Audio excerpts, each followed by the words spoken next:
Buenos días.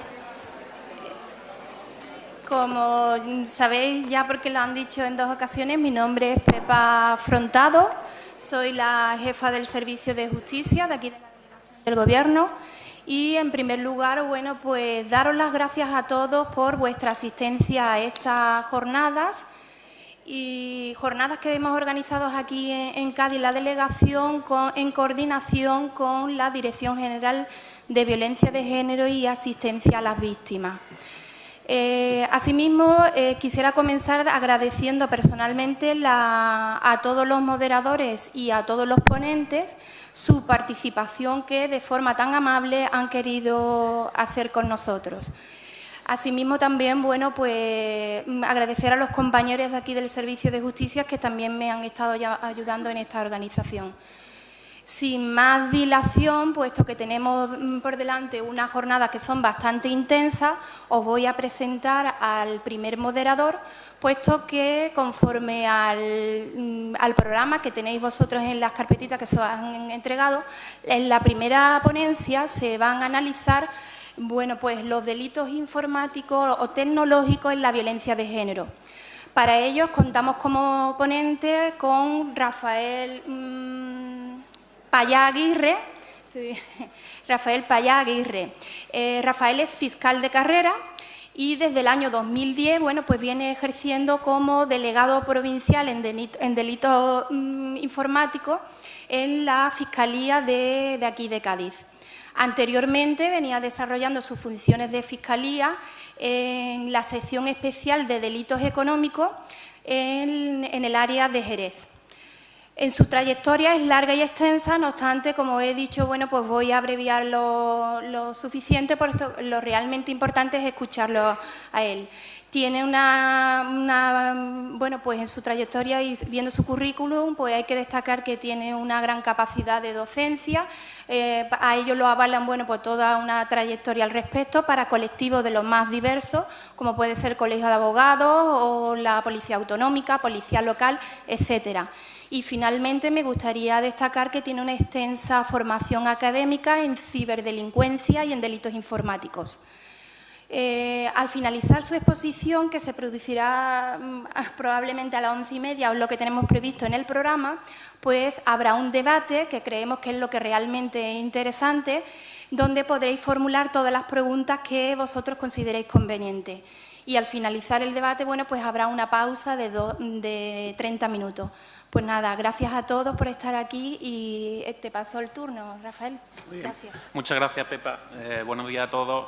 En primer lugar, agradecimiento al Servicio de Justicia por haber contado conmigo para esta jornada. Primero, por organizarla, por fijarse en una materia muchas veces muy de moda, pero muchas veces carente de un estudio jurídico exhaustivo y, por supuesto, por su capacidad organizativa y por haber contado conmigo para esta jornada.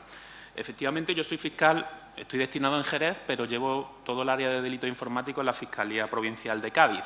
Entiendo también Jerez, Algeciras, Ceuta. Intento, en la medida de lo posible, coordinar y unificar todos los criterios de actuación de Fiscalía con arreglo al criterio de especialización, una cada vez mayor especialización, en el tratamiento de todos los delitos informáticos, no solo los que aquí nos traen hoy, sino cualquier tipo de delito informático, ya sea de naturaleza patrimonial o de naturaleza personal. En resumen, un poco el friki de la Fiscalía, el que lleva una serie de asuntos que cuando llegan se cogen y se intentan consultar a alguien que tenga un conocimiento más especializado. El friki de la Fiscalía, sin ninguna duda. Yo siempre que doy algún tipo de charla, lo primero que hago es informarme de qué clase de auditorio o qué formación o profesión tiene el auditorio que voy a tener, porque el contenido de mi charla es muy variable y muchas veces empieza con una intención y sobre la marcha, en base a intervenciones y a preguntas, se va totalmente por otro lado.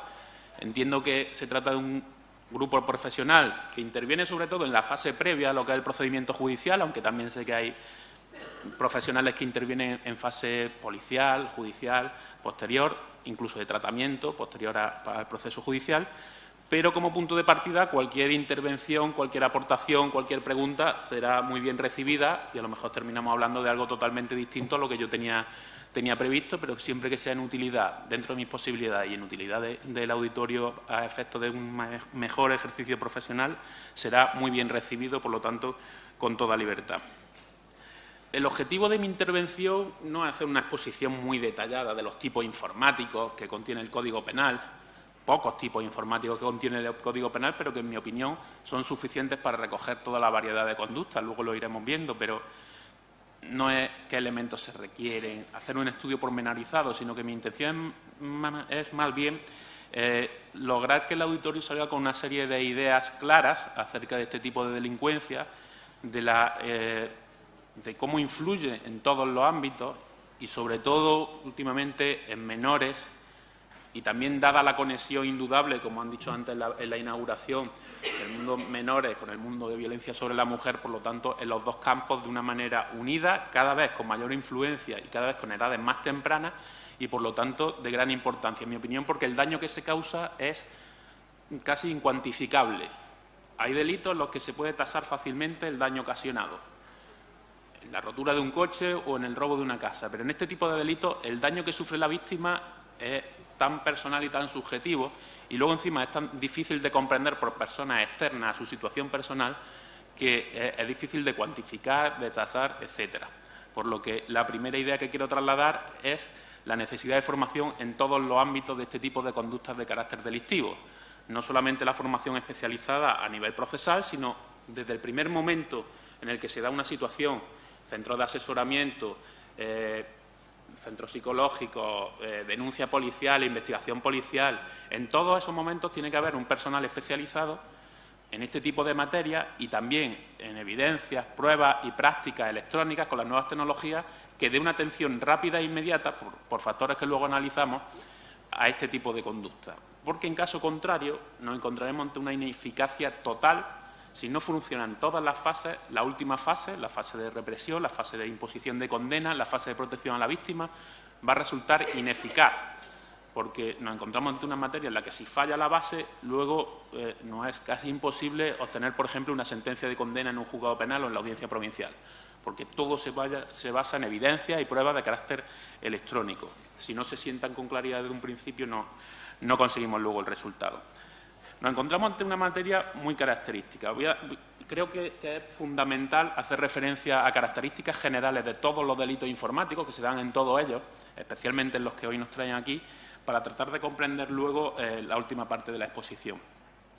Nos encontramos ante una materia en la que las estadísticas se disparan año a año, tanto en delitos patrimoniales como en delitos de naturaleza personal, relacionados con mayores o relacionados con menores, relacionados con unas víctimas indeterminadas o relacionados con violencia sobre la mujer o violencia de género.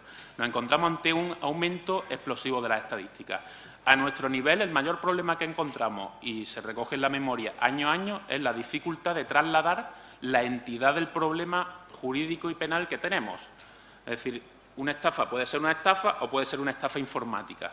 Y eso a nivel estadístico, a los efectos de que luego las políticas legislativas, de medios, de ejecución penitenciaria se lleven a cabo con eficacia, es indispensable constatarlo bien. Las dificultades en la conexión entre menores y mayores, dificultades, todos los problemas que oyen de conexión, interconexión entre juzgados, etcétera, nos afectan también a nosotros. Entonces, nuestra primera dificultad es cuantificar el problema, un problema inabarcable. Es decir, si yo, como luego llevo el conocimiento de todo lo que considero delito informático, asumo el conocimiento prácticamente de todo lo que hay hoy en día, tanto de carácter patrimonial como personal. Porque vemos como antes el agresor de género, que sigue existiendo lógicamente con carácter físico, ahora cuando termina esa situación, quizá por una actuación incluso judicial o de todo el sistema, ahora encuentra una vía abierta totalmente y en la que se quede impune para seguir cometiendo el acto que antes llevaba físicamente, pero a través de las nuevas tecnologías, en la creencia de que es anónimo, en la creencia de la impunidad, pero una materia en ese sentido muy característica. Para que entiendan, los jefes de este mundillo, Bill Gates, Paul Allen, gente a la que todos conocemos, comienzan su andadura profesional hackeando un ordenador de la universidad que ocupaba media habitación en aquellos tiempos, que daba solo 15 minutos a cada estudiante, ellos lo hackean para que a ellos les dé más tiempo, obteniendo así una ventaja, especializándose, etcétera.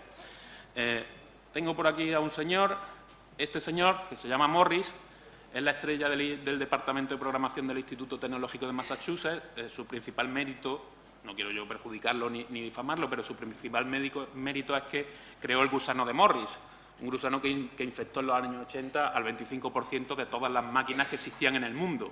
En aquellos tiempos eran unos cientos de miles. Si hoy lo extendemos a las cifras actuales, estaríamos hablando de un gusano que sería portada en todos los periódicos y en todos los noticiarios que existen. ¿Qué quiero trasladar con ello? Que los jefes de este mundillo son los primeros que han sido hackers, que han sido, digamos, contraventores de la legislación en materia electrónica. Bien, desde un punto romántico que existía en aquel entonces, que no es el que existe hoy en día, pero los malos, entre comillas, son los que dirigen este mundillo. Un verdadero delincuente informático forzado, un verdadero hacker profesional que no cometa errores, de los que pueden verse con carácter ficticio en las películas, es muy difícil atraparlo. La ventaja que tenemos en nuestro ámbito de hoy es que no nos encontramos ante ese tipo de delincuentes, no nos encontramos ante un gran experto informático, nos encontramos ante un agresor que ha encontrado una nueva metodología para cometer su delito. Puede estar más o menos forzado. Es cierto que también puede ser agresor de género un gran especialista en informática, pero bueno, es un caso muy restringido. El mismo agresor de menores, de mujeres que nos encontramos en el mundo físico, nos lo encontramos luego en el mundo virtual. Y estamos en una sociedad en la que nuestro avatar virtual llega en muchas ocasiones a unas personas más, a unas personas menos, a los que no somos, creo que todos los de aquí, nativos informáticos, nativos digitales, les llega menos que a los menores de hoy en día, que son auténticos nativos digitales, pero un mundo en el que ese avatar virtual llega casi a tener más importancia que el avatar físico y, por lo tanto, la protección que se le debe dar debe ser igual o al menos similar a la que se da a nuestro avatar físico. Eso se lleva a una contrapartida y es que no somos conscientes de la vulnerabilidad que tiene ese avatar electrónico o virtual y de los efectos que puede producir. Otra de las características esenciales es que cuando llegamos a atrapar a alguien con la comisión de una forma delictiva, en unos días aparece una nueva forma delictiva que no tenemos medios de atajar. Desde el momento en que somos capaces de rastrear Emule, eDonkey, las redes peer-to-peer, para atrapar a la gente que distribuye pornografía infantil por la red, se crea la red Tor, que no tenemos capacidad de entrar, de rastrear, de identificar. Y esto va pasando en todo, personal, menores, delitos patrimoniales. Desde el momento en que atacamos un phishing, se crea el mismo, o el man in the middle, o se crea una forma de traspasar dinero mediante el teléfono móvil enlazándolo con los cajeros, cosas que a nosotros nos cuesta una gran capacidad y tiempo de adaptación, de encontrar los medios, sobre todo de llevarlo objetivamente a un juicio penal para que se dicte una sentencia, pero que ellos evolucionan mucho más rápido. Con lo cual vamos siempre un poco con la sensación de que sí, vamos atajando, vamos acusando, vamos condenando, pero que los que verdaderamente son punteros en la materia quedan fuera de nuestro ámbito de influencia. Lógicamente, esa diferencia se trata de que cada vez sea menor y eso solo se puede lograr con una especialización sucesiva en todos los órdenes, que es una de las ideas que quiero trasladar. Nuevas variedades delictivas y nuevos métodos o medios para cometer el delito. Nos encontramos en un mundo, sobre todo en este ámbito, en el que la terminología va evolucionando.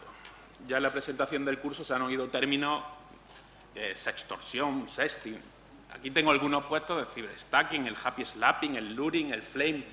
El luring es el cebo que se pone ante una conducta, el flame es un mensaje incendiario que trata de localizar víctimas. A mí estos términos pueden tener mucha eficacia desde un punto de vista de publicidad social, pueden tener eficacia para hacérselo llevar a los menores, a lo mejor les llega más un término como sextorsión que otro término de carácter jurídico o un término que no sea un anglicismo, pero en mi mundo estos términos inducen totalmente a equívoco. Por ejemplo, extorsión tiene un contenido en el mundo del derecho netamente patrimonial. La sextorsión, desde mi punto de vista jurídico, no tiene mucho sentido.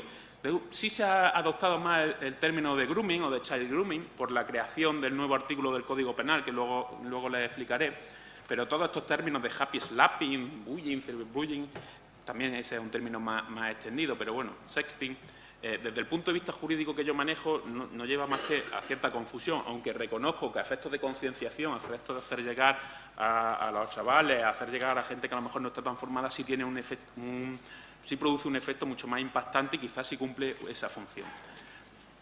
Más características que hacen que nos encontremos ante una situación muy delicada, que todo el mundo utiliza las nuevas tecnologías, ya todo el mundo. Vamos con el iPhone, saco ahora mi iPad para dar la charla, están interconectados, imprimo desde aquí y sale en mi casa, y los chavales, por supuesto, Twitter, Instagram para las fotos, ahora hay redes sociales que simplemente se basan en que otros contestan preguntas sobre ti, con lo cual abren un medio difamatorio impresionante.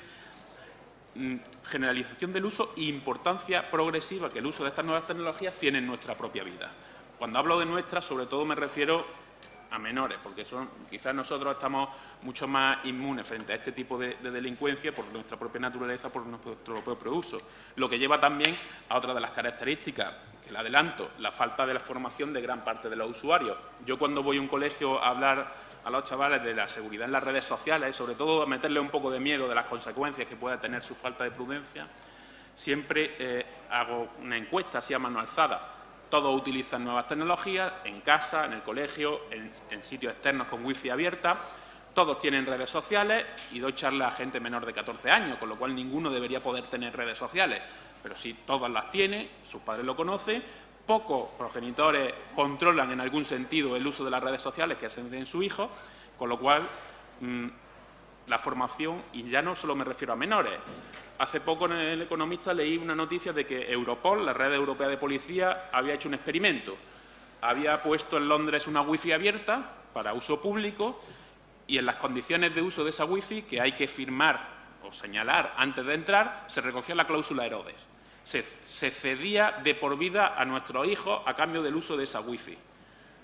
Absolutamente nadie leyó esa cláusula. Absolutamente nada. Todo el mundo clicó y adelantó. Es una exageración, pero sí refleja muy significativamente la falta de formación que tenemos en este aspecto. Del mismo modo que está esa cláusula Herodes, que afortunadamente Europol decidió no cumplir y no exigir que entregase todo el mundo a su hijo, pero esa cláusula se puede traducir en numerosos aspectos, en el consentimiento de conservación de datos, en el consentimiento de revelación de fotos, en numerosos aspectos que a priori pueden no tener importancia y que luego resulta que han sido el mecanismo de arruinarle a un chaval o de arruinarle a una chica la vida. Por lo tanto, esa falta de formación es muy llamativa. Regulación legal, sí, es verdad, cada vez más. Ayer salía que la Unión Europea solicitaba colaboración a Google, a Facebook, en fin, a todos los grandes operadores para luchar contra el yihadismo. Ya veremos en qué consiste esa colaboración. Nos encontramos ante una selva que no tiene ningún tipo de guarda, ni de vallas, ni de absolutamente nada, con lo cual el que entre en ella tiene que ser consciente de que no va a tener ningún tipo de protección. ¿Que la legislación va evolucionando intentando luchar frente a eso? Sí. Pero del mismo modo que evolucionamos legislativamente, ellos evolucionan en la técnica y siempre quedan campos carentes de cualquier tipo de regulación. Desde el momento en que conseguimos que los operadores conserven durante un año que ya fue una hazaña, lógicamente investigaciones judiciales que duren menos de un año hay pocas, pero bueno, que conserven los datos, se mueven judicialmente, ahora la sentencia del derecho al olvido, la sentencia que declara nula la conservación de datos por parte de los operadores, es un mundo cambiante y el resultado siempre va siendo el mismo. Las dificultades de investigación y las dificultades de identificar y pillar a los delincuentes. Hay que ser consciente de ello, ¿a efectos de qué? A efectos de tratar de hacer las cosas bien desde el principio para evitar todos estos inconvenientes. Ello va ligado al carácter inmaterial que tiene la materia probatoria en nuestra profesión o en la delincuencia informática. Si una mujer se pone en contacto con un centro de asesoramiento, por ejemplo, y pone de manifiesto algo que ella cree que no tiene mucha importancia, como suele suceder, porque la están llamando por la noche gente diciéndole barbaridades de carácter sexual. Lógicamente ello es porque su ex ha puesto su número de teléfono en una página de contacto. Si desde ese momento esta chica no guarda la página de contacto, no nos dice quién le llama, por qué le llama, a qué le hacen referencia, porque siempre cuando esta chica dice, ¿pero por qué me llama usted? No, porque he visto tu número no sé dónde. Si eso no se hace desde el principio, luego nosotros no lo vamos a poder recuperar, eso seguro. Y dudo mucho que la unidad policial pueda hacerlo siempre, por ejemplo, que se haya borrado. Entonces, si desde ese primer momento se guardan las evidencias, si se está sufriendo un acoso que parece una tontería vía WhatsApp o vía Facebook, pero que se puede acosar vía WhatsApp y vía Facebook y se pueden producir daños casi irreparables y no se hacen pantallazos, no se recogen mensajes, no se guardan vídeos, no se guardan conversaciones, difícilmente luego lo vamos a poder hacer cuando se borren las cuentas, cuando hayan transcurrido 6 meses o un año. Por lo tanto, desde un principio hay que intentar recoger material probatorio, que no se va a interpretar luego como, que muchas veces pasa, y a mí me lo han comentado y tienen miedo, no es que si voy con los mensajes va a parecer que al presentar mi denuncia estaba yo ya haciendo una estrategia, recogiendo pruebas para luego presentar la denuncia. Sí, claro, es que usted está sufriendo un acoso, ha recogido pruebas para luego presentar la denuncia. No puede eso ser interpretado negativamente más que por una defensa que está intentando defender a su cliente, pero desde el punto de vista de los órganos judiciales, de Fiscalía, etcétera, eso no va a ser recogido como un elemento de carácter negativo. Hay que conservar, obtener y aportar pruebas desde el momento inicial, porque si no, nos dificulta mucho las cosas. Esto es especialmente alarmante. Esta es mi encuesta a mano alzada en los colegios, pero hecha con carácter oficial por parte de Inteco. Inteco es el organismo español que se encarga de seguridad de telecomunicaciones, etcétera. Vale, todos sabemos que todos utilizan, el 55% de los alumnos afirma ser un experto o casi un experto. Luego en los colegios se puede ver, y cuando tenemos casos se puede ver que de expertos nada. El experto es el que los está pillando desde el otro lado de la línea, ese es el experto. Pero un 70% de alumnos chatea con desconocidos que se encuentran en la línea. Vale, lo alarmante es que un 20% afirmó haber quedado físicamente con ese desconocido con el que charla a través de un chat, una red social, de Messenger o de cualquier tipo de estas redes sociales. Esto es lo realmente alarmante. Si a una persona le encuentran huellas en una vivienda de él y le encuentran los efectos de la vivienda en su casa, ha robado en la vivienda. Si una persona ha contactado con un niño de 12 años cuando él tiene 45, se ha hecho pasar por una niña de 13, le ha mandado fotos, ha obtenido fotos y luego queda con su víctima, va a agredirla sexualmente. No han quedado para ser amigos, como siempre nos dicen, no. Va a agredirla sexualmente. A la primera, a la segunda o a la tercera cita, pero la va a agredir sexualmente. Por lo tanto, el riesgo, en este caso, es súper llamativo. Otra de las características esenciales es el anonimato. Si en un principio parecía que habíamos conseguido romper el anonimato mediante la identificación de IP, el traslado de datos por parte de Movistar, de los operadores, crean la red Tor, crean otro tipo de redes, el anonimato sigue existiendo en gran medida. Mucho menos los actos a través de nuevas tecnologías relacionadas con la violencia de género, ya digo, mucho menos. Porque a estas personas siempre se les identifica, no toman las precauciones necesarias, están haciendo un ataque directo y no son expertos, con lo cual a ellos sí los cogemos. Por eso la importancia de que se hagan las cosas bien desde el principio. A los que atacan a menores sin ser expertos, a los que pretenden agredirlos, también se les suele coger porque lo suelen hacer en masa, con numerosos niños, y no se pueden permitir tanto la eliminación de sus rastros, pero se suele hacer. La evidente actuación cada vez mayor de menores en el ámbito de las nuevas tecnologías, y luego el romanticismo con que todavía se ve al delincuente informático. A esta gente Anonymous todavía se les ve como un grupo de carácter romántico. Es un grupo con una capacidad operativa que anunciaron al FBI que le iban a tumbar los servidores el día tal, a la hora tal, con 15 o 20 días de antelación, y llegado el día tal y la hora tal, los servidores se caen del FBI. Obviamente habían puesto unos medios de seguridad informática impresionantes antes. Los servidores a la hora dada se caen. Tiene una capacidad operativa impresionante. Con lo cual pensemos lo que puede hacer, quizás no ellos, pero otro con una formación similar, con una chica que acaba de salir de una situación de maltrato y que trata simplemente de contrarrestar ese aislamiento social que tenía estando con su maltratador. Sale, ¿qué medio puede tener? Pues una chica aislada que ha perdido sus amistades, que no tiene apoyo familiar, por ejemplo. Una vía muy útil para intentar salir son las nuevas tecnologías, redes sociales, conocer gente, tratar de desarrollar su vida a partir de entonces. ¿Con qué riesgo se encuentra? Con el delincuente informático, su maltratador, que se aprovecha de esa necesidad de romper con lo que había estado sometida con anterioridad para cometer el delito y producir unos efectos muy importantes.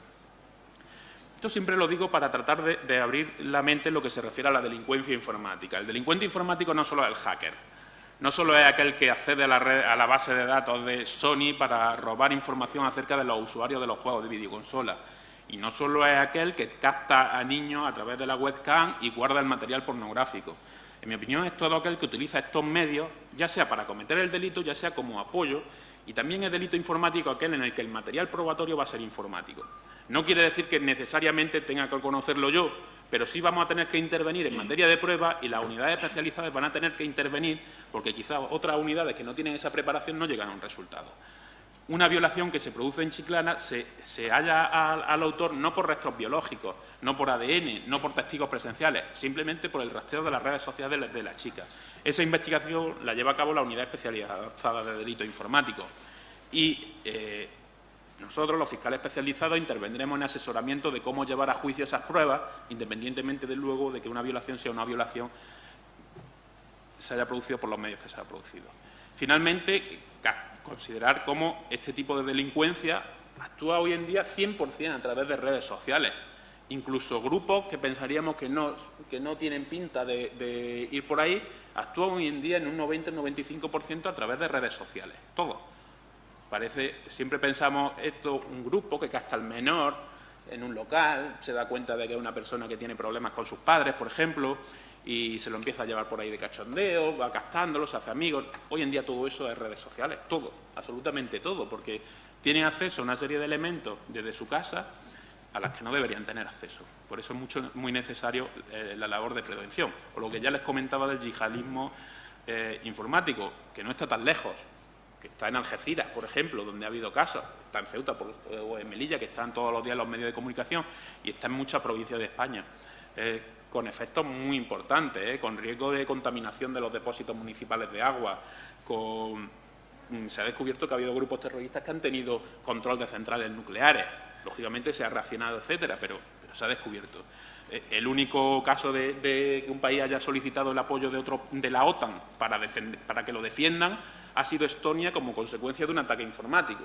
Empezaron a caer todos sus servidores y todas sus operaciones y pidió auxilio a la OTAN y dijo: me están atacando militarmente porque me están tumbando hoy en día todo mi sistema. Y la OTAN tuvo que intervenir desde un punto de vista informático y es la única vez que la OTAN ha intervenido militarmente con unidades militares especializadas en este tipo de conductas para defender a otro Estado miembro de la OTAN.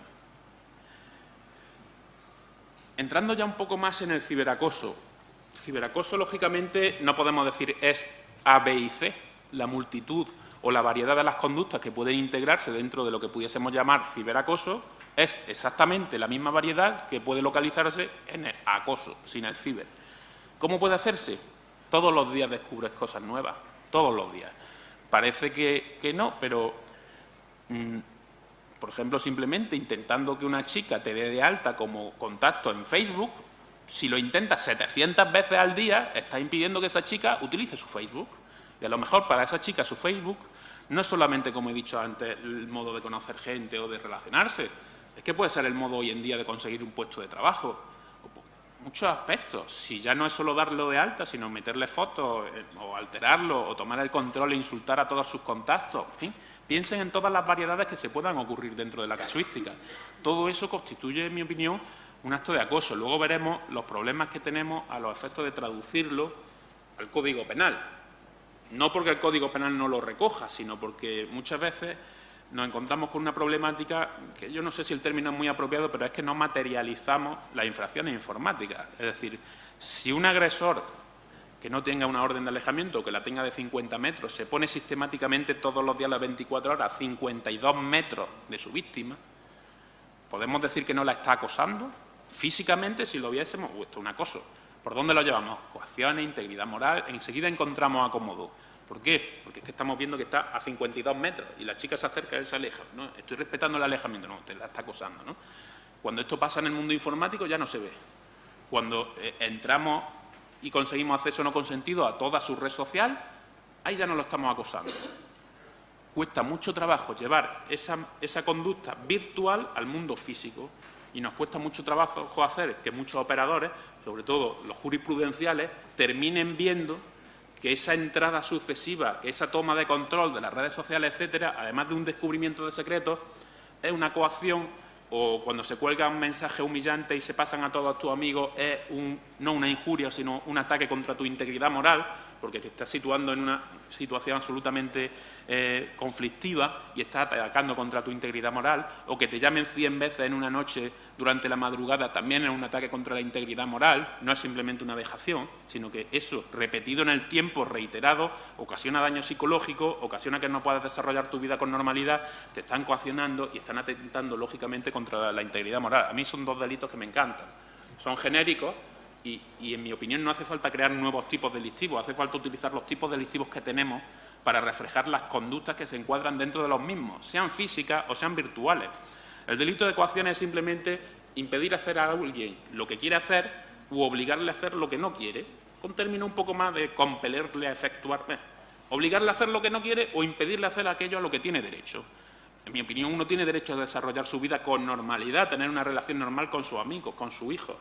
Tiene derecho a ello. Si yo le impido hacerlo, estaré incurriendo en una coacción.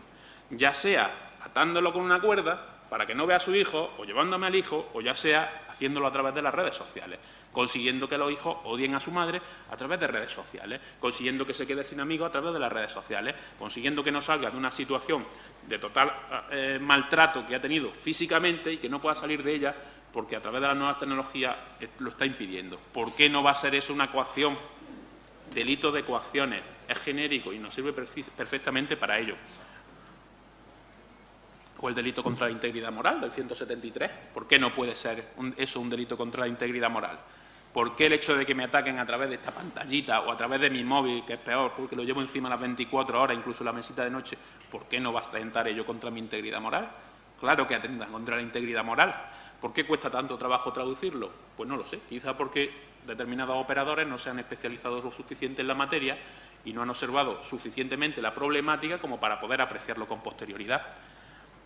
Como decía, no considero que el perfil de delincuente de este tipo de delitos sea muy técnico, me refiero ya al ámbito sobre todo de menores y de violencia de género, más en menores. En mi opinión, violencia contra la mujer, al menos yo no me lo he encontrado todavía, salvo algunos casos en que la chica cuando denuncia, la mujer cuando denuncia dice que mi marido es experto en informática, que tiene una empresa de seguridad informática, que, hombre, estamos hablando ya de otra cosa.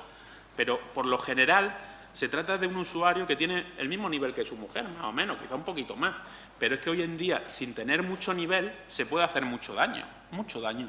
Es que si un keylogger hoy se tarda 10 segundos en sacárselo de Internet y con un keylogger a ti te llega a tu pantalla todo lo que tu expareja teclea en su teclado. Todo. Conversaciones, claves bancarias, contraseñas de redes sociales, todo. Y ese keylogger se obtiene sin ningún tipo de dificultad. Curiosamente, yo hace poco tuve un caso en el que el keylogger lo activaba una pobre chica que la pareja a la que denunciaba no le permitía, uno de los elementos que siempre no le permitía acceso a dinero, a cuentas bancarias, saber cómo va la cosa. Tenía monopolio exclusivo de la actividad económica de la pareja. ¿Cuál es la única solución que encuentra? Poner un keylogger. Y digo, ¿y cómo supo usted instalar un keylogger? Se mete en Google y rastrear las claves, hallar las claves. En 10 segundos se saca un keylogger. Por ejemplo, es tan sencillo y otorga un poder sobre tu víctima impresionante. Virus troyano, gusanos, todo eso está al alcance de cualquiera que bucee un poco por Internet. Al igual que se pueden encontrar recetas para fabricar explosivos, pero es que hoy en día en Internet, buceando un poquito, se encuentran todo este tipo de medios. Como decía, una conducta totalmente variable y un perfil no técnico del delincuente, de acuerdo con mi experiencia. Como decía, la variedad fáctica es enorme. Aquí ya entramos un poco en el casuismo, en la experiencia que uno haya podido tener en el ejercicio de su profesión. Yo he puesto algunas imágenes simplemente para acompañar, que simplemente con publicar un tipo de anuncio de este tipo, de esta clase en el periódico, se le puede amargar a tu expareja la vida, literalmente. Y cuando consigue atajar un anuncio, se publica otro y se tarda 10 segundos en publicarlo. Hablo de las páginas estas de contactos que salen en Internet, en televisión, que aparecen teléfonos arriba y mensajes. Hay multitud de medios. ¿Podemos evitar que lo lleve a cabo? Ahora les explicaré cómo trato de evitarlo yo. Pero lo que sí hay que hacer es obtener diligencias de prueba desde el principio. Pero es muy fácil, es que es muy fácil hoy en día realizar este tipo de conductas. Con lo cual, la actuación como respuesta a las mismas tiene que ser drástica, tajante y tiene que ser muy efectiva porque si no perdemos la partida. Y eso para mí es incuestionable. En el título de mi ponencia, que yo me olvido un poco de los títulos, empiezo a hablar y acabo tratando multitud de aspectos, se hablaba del sexting, otro de los términos que yo no termino mucho de comprender, pero bueno. El sexting es simplemente la captación de imágenes, de fotos, vídeos, lo que sea, de naturaleza sexual, para luego realizar otro tipo de conducta. La conducta puede ser muy variada, puede ser seguir obteniendo fotos, puede ser obtener contactos sexuales, puede ser transmitir lo que es el verdadero concepto a multitud de personas para que la humillación sea más grande. Nos pasamos de esto a esto. Este es el sexting, básicamente. Esto es descubriendo ya lo que está pasando a través de la red social que tiene en el móvil. De esto a esto, yo encuentro la acción que constituye la grabación, yo encuentro el resultado, el perjuicio a la víctima, y aquí lo único que falta es la intención que tiene el sujeto. No hay ninguna otra intención que la humillación, que lograr esto. Es la única intención que tiene cuando realiza su conducta. Con lo cual, esa conducta ya realizada de por sí, para mí, tiene un dolo subjetivo. En derecho penal nos exigen para la sentencia que se pruebe el dolo, la intención del sujeto. ¿Cuál es la intención del sujeto? Oye, es que yo no sabía, no, tú querías conseguir esto. Es que yo se lo mandé solo a 5 amigos. ¿Para qué se lo mandaste? Para esto. Vamos a ver, luego puede haber casos que se difunda por toda España y a lo mejor este hombre no tenía la intención de que se difundiese por toda España, pero sí pretendía esto. Con lo cual, ¿por qué no lo voy a castigar yo por pretender y conseguir esto? Claro que lo castigo por ello.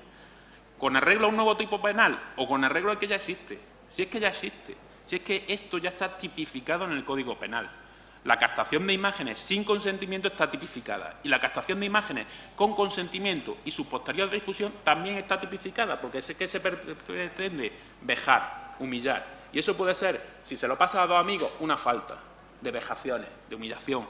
Si se lo pasa a todo el pueblo y como consecuencia de eso te van señalando por la calle, un delito contra la integridad moral, un delito de injuria.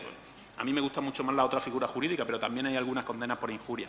Está previsto. No es necesario ningún cambio legislativo, en mi opinión, y sobre todo no es necesario un cambio legislativo que venga a resolver un problema que ha creado alarma social porque ha salido en los telediarios. Y ahora creamos un precepto penal que viene a resolver justo ese caso y como me aparte 10 milímetros de ese caso ya no me vale. Si lo vamos a regularlo bien, acogiendo todos los casos que se pueden dar, pero ya digo, en mi opinión no es necesario regularlo. Otro aspecto que hay que señalar, es necesario también tasar esto. ¿Cómo se tasa esto? ¿Cómo diferencia una víctima a la que, por lo que sea, esto no le ha llegado a dañar verdaderamente, de otra víctima que, como consecuencia de su situación previa, derivada de una situación de maltrato que ha venido sufriendo, esto ha terminado de hundirla? ¿Cómo lo diferencio? Pues se puede diferenciar. Hay unidades especializadas, por ejemplo, seguro que en policía también, pero no las conozco concretamente, pero en Guardia Civil, que se encargan de tasar estos daños. A lo mejor hay algún profesional aquí que se encargue de poder tasar estos daños.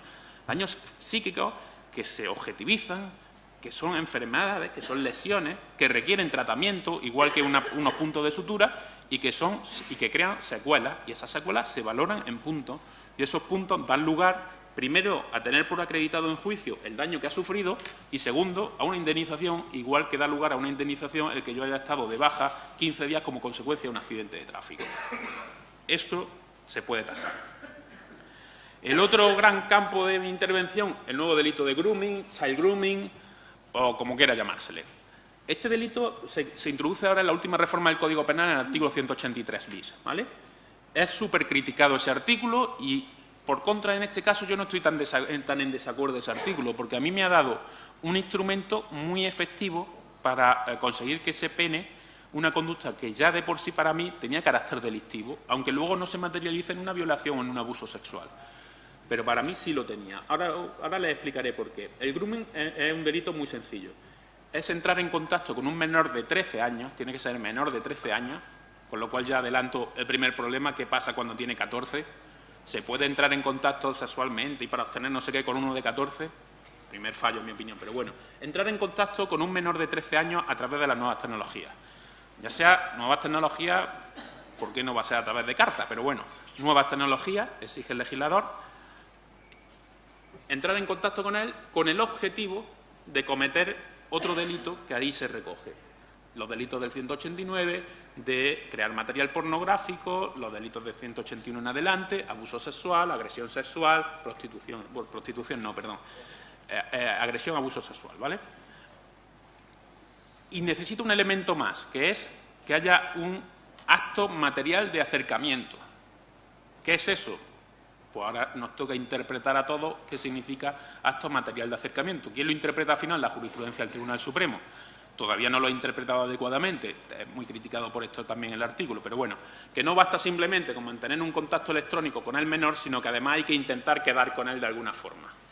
siempre se hace. O sea, esto, en los delitos que atacan a menores con intención sexual, como es el grooming, siempre nos encontramos ante la misma pirámide que se localiza en la violencia de género. Esto es una evolución en gravedad. Primero capto, luego hago fotos, luego cuando tengo las fotos quiero más y más. Siempre acaba en un intento de acercamiento, al principio o con más tiempo. Y no es un delito de laboratorio que se dé muy poco.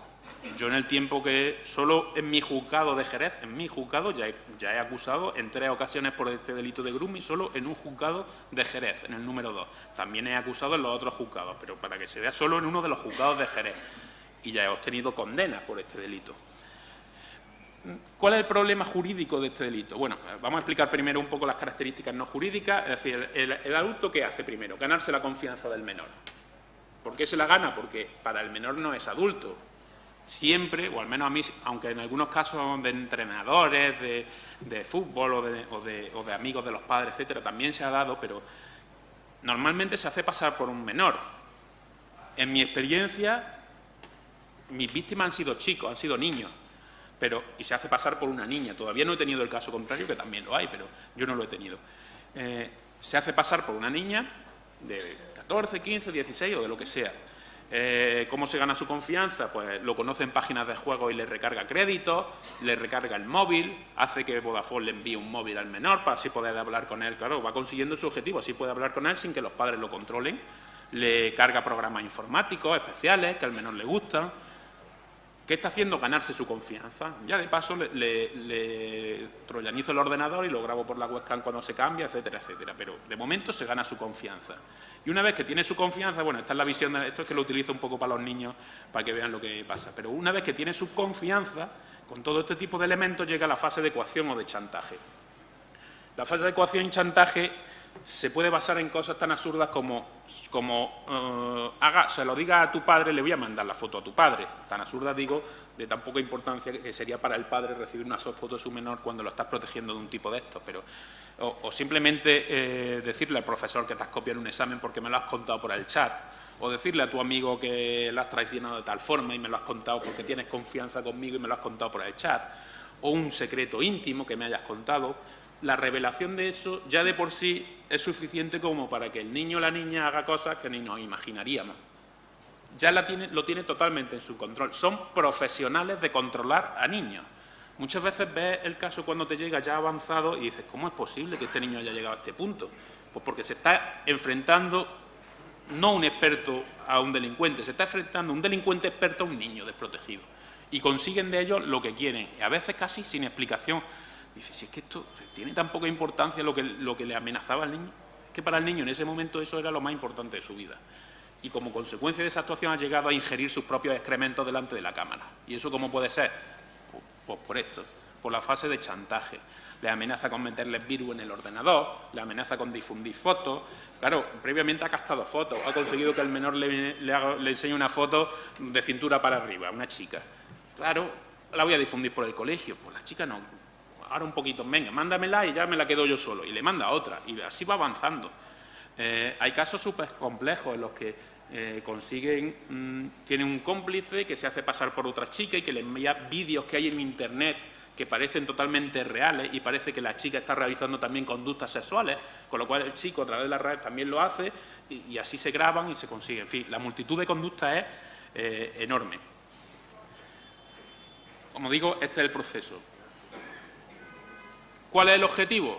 Quedar con el chico al final y abusar de él sexualmente.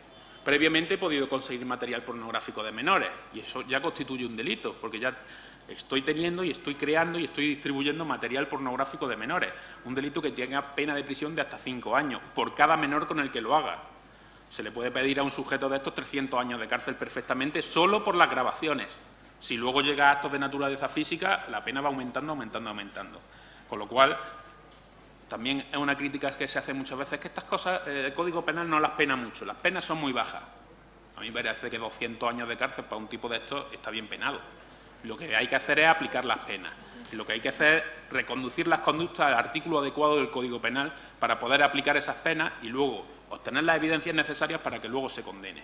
Es cierto que cuando se manejan penas de esta naturaleza, a mí en alguna sentencia me han puesto ¿cómo vamos a meterle de 1 a 3 años por cada delito de grooming si nos sale una pena superior a la que tendría si hubiese violado solo a uno de estos menores. Claro, pero es que el bien jurídico atacado con este delito es distinto, en mi opinión. Entro en lo que es la crítica y la problemática jurídica del grooming. Sobre todo el concurso de delitos. Es decir, en derecho penal existen los actos preparatorios. Yo estoy preparando un delito. Salvo que el Código Penal diga expresamente que los actos preparatorios son delitos, eso no es delito. Es decir, yo compro las cosas que sirven para hacer explosivos, pero no hago el explosivo ni nada y lo dejo ahí y tal. Si no hay otra conducta más compleja, y se me ocurre el ejemplo así a bote pronto, no es delito, es un acto preparatorio del delito. Antes, estas conductas de entrar en contacto previamente con el menor se consideraban el acto preparatorio del posterior abuso o violación y no se penaban. ¿Qué pasa? Que se considera que la influencia de las nuevas tecnologías en la vida de los menores es tan importante que hay que proteger a los menores que actúan en estas nuevas tecnologías, simplemente. Y yo estoy de acuerdo en que una persona se aproveche de la importancia que tienen las nuevas tecnologías en la vida del menor, se haga pasar por una niña de 12 años y empiece a hablar, simplemente a hablar por Messenger de temas sexuales con el niño, para mí eso ya tiene la relevancia suficiente para ser constitutivo de delito. Y como consecuencia de ello, si además de ahí se ve, mediante simplemente decirle, oye, ¿por qué no quedamos un día?, se ve que es que además tiene la intención de seguir evolucionando en la pirámide delictiva, para mí eso ya de por sí es delito, aunque luego el niño se arrepienta, no quede o se lo cuente a su padre. Para mí eso ya es delito. Y este tipo nuevo del 183 bis me ha dado una herramienta precisamente para castigar eso que yo creía que debía ser castigado. Hasta ahora yo solo había conseguido una condena de esa conducta, en primer lugar porque las conversaciones tenían un alto contenido sexual con un niño de 12 años, hablaba de postura, del 69, del no sé qué, a través del 189.4, que es hacer participar a un menor en un acto de naturaleza sexual. Eso ya existía antes de esta reforma, pero la jurisprudencia del Supremo había dicho que eso estaba reservado a que yo haga participar a un menor en un acto con otra persona. Eso era el 189.4, un acto de tercería. Yo trataba de utilizar ese precepto y obtuve algunas sentencias para castigar esto, que ahora el 183 bis me permite castigar, con 1 a 3 años de prisión por cada niño con el que entre en contacto, porque estos son depredadores sexuales, no lo hacen con un niño. Hay casos en los que sí, es un amigo del padre que lo hace con un niño, o es el entrenador que lo hace con un niño, pero normalmente los que los tienen aleatorios nos encontramos un juicio en que mínimo hay 10 o 12 niños, que son los que han tenido las vulnerabilidades suficientes para tener el contacto de este señor, los que no tenían unos padres protectores o padres que vigilaban sus redes sociales, los que no tenían seguridad informática o los que tenían simplemente algún problema personal que les hacía especialmente vulnerables. En definitiva, este artículo a mí sí me permite actuar y, ¿vale? ¿Qué pasa? Que cuando luego llega a un acto de naturaleza física la pena sube mucho, ¿vale? Pero es que el bien jurídico atacado es distinto. En un caso es la seguridad de los menores en el uso de las nuevas tecnologías y en el otro caso es la libertad e indemnidad sexual de los menores, como recoge el Código Penal. ¿Que este artículo 183 entonces debería haberse recogido en otro sitio? Bueno, es posible, pero es que está ahí, ¿qué más da? Y yo lo utilizo y lo utilizo mucho. El problema es también cuando ejecuta esos actos posteriores que la jurisprudencia moderna considera, o la jurisprudencia que está recayendo considera que no hay que castigar también por el acto previo, que la conducta más grave absorbe a la conducta anterior. Yo creo que dado que el bien jurídico es distinto y que el artículo del Código Penal dice se impondrá esta pena sin perjuicio de la que corresponda aplicar por los delitos luego cometidos, hay que castigar por las dos cosas, por el grooming y por lo otro. Con lo cual, un tipo que utiliza un grooming para captar simplemente imágenes del menor y meterse en un chat de pederastas y distribuirlas, tendría dos penas. Una de 1 a 5 años por la creación del material pornográfico de ese niño y luego una de 1 a 3 años por el grooming. Vamos aumentando penas que yo creo que en este tipo de delitos, y es una satisfacción personal cuando lo consigue, deben ser más penados. ¿Qué podemos hacer para actuar contra este tipo de delincuencia? La prevención, como ya he dicho, esto se dice mucho en los colegios, los menores, hay que controlar a los menores en el uso de las redes sociales y las mujeres que empiezan de repente a utilizar redes sociales deben previamente asesorarse de las medidas de seguridad a utilizar en este tipo de tecnologías, de antivirus, de redes sociales, de no dar datos personales. A mí me han llegado ya varias veces, es que me descubre las claves y cambio de clave y me la vuelvo a descubrir. Y resulta que es que la pregunta secreta es cómo se llama tu mascota y no has cambiado la pregunta secreta y él lógicamente sabe cómo se llama tu mascota, con lo cual hay que asesorarse bien para adoptar las precauciones necesarias, tanto antes de que se cometa la acción delictiva como después de que se cometa la acción delictiva. Formación profesional en todos los aspectos, represión. La represión no solamente se trata de poner una pena muy grande al que ha cometido el delito, sino de que las penas sean significativas a los efectos de que otros delincuentes que estén pensando en hacer lo mismo no lo hagan. Prevención especial al caso, al sujeto que tenemos y general al resto de situaciones que puedan darse. Y finalmente, protección. Aquí voy a un elemento que es ya una campaña personal de los fiscales especialistas y personal mía aquí en la provincia de Cádiz, que es el alejamiento electrónico. El alejamiento electrónico es simplemente prohibir al delincuente electrónico que entre en Internet. Y nos encontramos otra vez en el problema de la materialización. Yo puedo prohibirle a un señor que entre en Arcos de la Frontera, porque tiene una víctima amenazada, Arcos es un sitio pequeño, porque ya lo ha quebrantado en otras ocasiones, y lo destierro de Arcos. Pero ahora no puedo prohibirle a un señor que entre en Internet, porque, claro, atento a sus derechos fundamentales y tal. Pues no, señor. Ha cometido un delito electrónico, ha acosado a su expareja por medios electrónicos y hay que impedirle que acceda al lugar en el que ha cometido el delito. El mundo de Internet, las redes sociales, lo que sea. ¿Por qué podemos prohibirle acercarse al lugar donde vive su víctima y le dejamos acercarse por medios electrónicos? No, se puede imponer perfectamente un alejamiento electrónico de la víctima. ¿Cómo? De la víctima no puede hacerse, porque eso vendría ya incluido en la prohibición de comunicación que llevan de por sí las órdenes de alejamiento. Debemos prohibirle que acceda al ámbito en el que ha cometido el delito. Si este señor ha acosado a menores por Internet y le ha creado fotografías, eso, ¿vamos a dejarle que vuelva a entrar en páginas de juegos de niños? Obviamente no. Si hubiese cometido un abuso en un colegio, ¿le dejaríamos acercarse a un colegio? No. Si fuese un profesor de un colegio de primaria, ¿le dejaríamos seguir dando clase a niños de primaria? No. Tampoco le dejamos que entre en la red. Y punto. Que vulnera, que es una restricción de derechos, claro. Igual que el acercamiento, que la prohibición de comunicación. Si yo no puedo ir a esa cafetería porque está mi pareja, a la que yo he maltratado, y utilizo el yo un poco con temblores, se restringen mis derechos. Claro, pero se restringen mis derechos porque previamente yo he cometido un delito o porque se está investigando un delito del cual hay indicios como para imponerme una medida cautelar de alejamiento. ¿Por qué no lo hacemos así? Pues no lo sé, porque cuesta mucho trabajo conseguir que los juzgados adopten esta medida de alejamiento electrónico. Por eso, porque no se materializan las infracciones y parece que esto del WhatsApp o del Facebook, bueno, pues que no coja el teléfono, bueno, pues que bloquee el perfil. Bueno, es que a los 2 minutos se ha abierto otro perfil. No puede bloquear su teléfono, no puede dejar de utilizar su teléfono. Es que al que hay que restringir los derechos es al acosador, es al autor del delito, no es a la víctima. Es lo mismo que cuando me dicen, es que la víctima vive a 50 metros de mi madre, no voy a poder ir a ver a mi madre. Pues no puede usted ir a ver a su madre, porque la víctima de la cual le estamos protegiendo, de usted, vive ahí. Punto. Pues en este medio exactamente lo mismo. Lo que se ve perfectamente en el mundo físico luego no se ve en el mundo electrónico. Una falsedad documental en la que yo pongo la firma de otro es delito. Ahora, si yo doy la identidad del otro y su firma electrónica y tal, a través de Internet ya no es falsedad de documental. Sí es falsedad documental, de documento electrónico y punto. Hay que conseguir esa materialización. ¿Esto me lo estoy inventando yo y es una lucha personal? No, esto ya se ha conseguido en numerosas resoluciones, como la sentencia de la Audiencia Provincial de Barcelona, donde hay un fiscal espléndido de delito informático, un auténtico especialista. ¿Y a qué se le castiga a este señor? A la prohibición de utilizar Internet y a la prohibición de contratar con empresas proveedoras de acceso a Internet o de acudir a lugares públicos cuyo objeto sea dar servicio de Internet.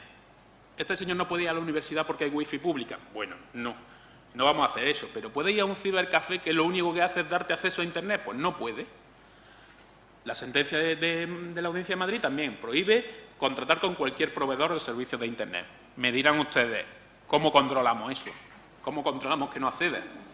¿Cómo controlamos que un agresor físico se disfrace y acuda a las proximidades del domicilio de su mujer? No podemos. ¿Pero qué pasa? ¿Que si lo pillo en el disfrazado en la esquina, le imputo un delito de quebrantamiento de condena? Pues exactamente lo mismo. Si pillamos a un acosador de menores y a un depredador sexual en un lugar que tiene por objeto solo entrar a Internet, ¿qué pretende ese sujeto? Pues le imputamos ya desde el principio un quebrantamiento de condena con pena de prisión. Y a partir de ahí evitamos que empiece a escalar en la pirámide delictiva. Lo de contratar acceso, vale, es que se puede dar de alta con el nombre de otra persona. Bueno, si la tiene, si esa persona se presta, si tiene un domicilio donde pueda hacerlo, y si luego yo lo pillo en un chat y descubro que es a través de esa IP, le imputo un quebrantamiento. Ya está, tan sencillo como eso. ¿Que puede resultar inefectivo porque no lo descubrimos? Claro. Pero ¿y si resulta efectivo? ¿Por qué no vamos a adoptar esta medida de protección? Si la quebranta, es delito. Y ya evito que empiece a captar a menores, que empiece a hacerle fotos y que cuando me llegan a mí esos menores hayan producido un daño que para mí es irreparable o que solo se va a reparar con un tratamiento muy alargado en el tiempo.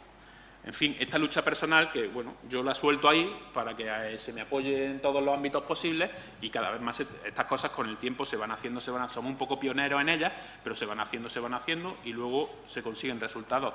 Yo lo consigo mucho por vía de conformidad. Es decir, la pena obviamente en delitos que no tienen una víctima, por ejemplo, los que poseen pornografía infantil, que se han descargado a través de Internet. La pena es baja. Normalmente hay conformidad para evitarse un procedimiento que para ellos es bastante ofensivo. Los demás disfrutamos mucho, pero para ellos es un procedimiento muy complicado. Se conforma. Vale, se conforma usted, pero si se conforma yo quiero esto. Yo quiero esta medida para evitar que, dado que le he pillado en el primer escalón de la pirámide delictiva, usted siga ascendiendo. Y es una medida es verdad, restrictiva de derechos, pero que tiende a ¿qué? A proteger a la infancia, ¿por qué no? Si la protección de la infancia sirve acertadamente de limitación de numerosas cosas, por ejemplo, de derechos procesales, de órdenes de entrada y registro que exigen que el delito sea grave. Cuando se trata de la protección a la infancia se hacen excepciones. ¿Por qué no vamos a recoger esta figura, tanto con los menores como con cualquier otro? Bueno, y esto lo recojo simplemente para que vean que, nuevamente, la falta de formación que tenemos en esta materia. Todos estos timos patrimoniales que solo se veían en las películas, el que me ofrezcan una mujer estupenda por Internet, pero una rusa guapísima, pero tengo que pagar no sé cuánto, un ruso guapísimo, o nigeriano, lo que sea, esto se da constantemente. El que me ofrezcan oro a precio de ganga en Liberia y yo mando 10.000 euros o 100.000 euros para obtenerlo, se da constantemente. Se compran vehículos a Internet y se mandan al Reino Unido 8.000 euros sin ningún tipo de contraprestación. Y cuando digo constantemente, digo día a día varios casos. El sacar a un político nigeriano o a un economista nigeriano que tiene millones y millones embargados en las cuentas y para eso necesito adelantarle 100.000 euros, les sorprendería saber gente que ha caído en ese timo. ¿Por qué? Porque son profesionales del timo. Y entonces esta gente llega incluso a ingresarte la primera parte del pago por adelantado y te ingresan 10.000 euros en tu cuenta, pero por cuando ya te tienen totalmente ya metido en la dinámica y saben que va a caer. En fin, que es una materia en la que estamos totalmente carentes de formación, incluido yo el primero, que cada vez que me entra un virus en el ordenador me veo negro para quitarlo, pero que es necesario llevar la formación en todos los aspectos. Recojo aquí al final mis correos electrónicos porque, por supuesto, cualquier duda, relación, pregunta, cuestión profesional, colaboración, lo que sea, será perfectamente bien recibida por mi parte, como no podía ser de otra forma. Gracias. Pues nada, gracias.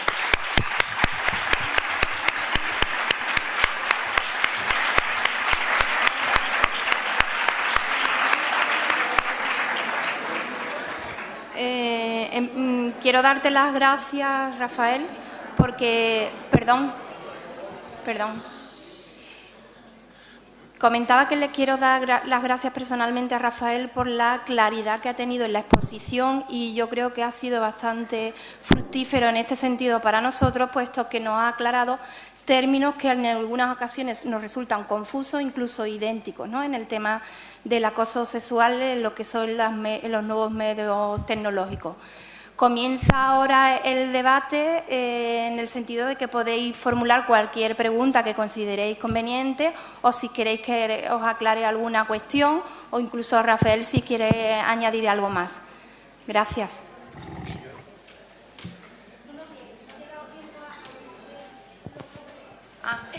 Máteme con la mano así.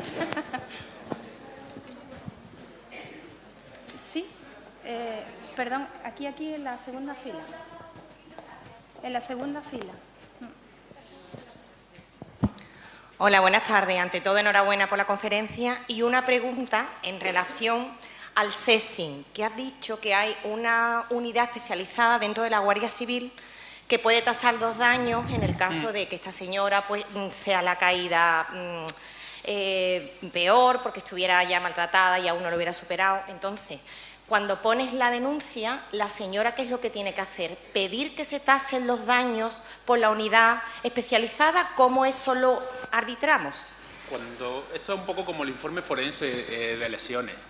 Normalmente se hace ya en un momento posterior, ya dentro del proceso, porque Bien. de primera, lo que sí es verdad, cuando una persona resulta lesionada, enseguida lo que hace es irse al servicio de primera asistencia y va al juzgado con su parte médico. Si esta persona, que puede ser el caso o no, ha recibido algún tipo de asesoramiento psicológico o psiquiátrico, de tratamiento, de medicación, etcétera, tiene que ponerlo en conocimiento desde el primer momento, quizá para evitar que ese procedimiento se tramite como una cosa que no es. Porque si a esta persona no le ha afectado en absoluto y no lo dice y no dice las consecuencias, muchas denuncias vienen así, que es que estoy recibiendo mensajes, pero no refleja y la gente no se lo pide y luego posteriormente el juez o el fiscal tampoco lo preguntamos cuál es el efecto que esa conducta ha tenido en la víctima, que puede ser muy variado. Entonces, si desde el primer momento se coge cuántos días, cuántas llamadas, qué efecto ha producido eso, que estoy yendo al psicólogo, que mis hijos tienen problemas porque no duermen, qué tal. Si todo esto se recoge desde un principio, le daremos al caso la dimensión que tiene. Evitaremos, por ejemplo, que se incoe un juicio de faltas que se resuelva en 5 minutos con una pena de trabajo en beneficio de la comunidad, lo que sea. Hay que darle al caso la dimensión que tiene, que puede no ser tan importante, que yo me he encontrado muchos casos en los que se denunciaba pues, que se estaba recibiendo un mensaje en que se le pedía autorización para hacerle un regalo, no sé qué. Son cosas que también mandan programas informáticos de forma automatizada. El Candy Crush me manda investigar de esto al Facebook de un montón de gente. Quiero decir, hay que darle a los casos la dimensión que tienen. Hay cosas que no son quebrantamiento y que no están dentro de la voluntad del sujeto, pero el que sí está, hay que darle la dimensión que tiene. Y la dimensión solo se puede producir atendiendo al resultado que puede producir en la víctima, que puede ser mayor o menor ante 2 hechos idénticos en 2 víctimas distintas. Con lo cual, obviamente, el efecto que se produce en la víctima es distinto y la calificación jurídica del hecho puede ser distinto y todo, sobre todo la pena o la responsabilidad civil que se fije en una eventual sentencia condenatoria también puede ser distinta.